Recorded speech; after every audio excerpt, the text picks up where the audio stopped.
Hello everyone, this is an unboxing video of NS30 Robotic total station. This is the NS30 Robotic total station, equipped with a warm gear motor, supporting unlimited fine motion, and loaded with a high-pressed surf-start software developed by South. The NS30 is equipped with two 5.5-inch 70K LCD displays, running on the Android 11 system, making it convenient for users to operate. And this is the H6 Plus data collector. It can form a one-person service system with the NS30, and both are equipped with antennas to ensure stable signal transmission.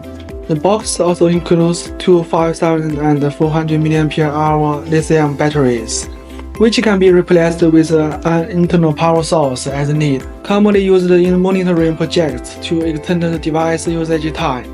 In addition, the battery charger and the data cable are essential accessories, and a small toolkit and a waterproof bag are also included to deal with emergencies and ensure the device can be used normally in complex environments. At the same time, we also provide target papers in different sizes to meet your diverse measurement needs.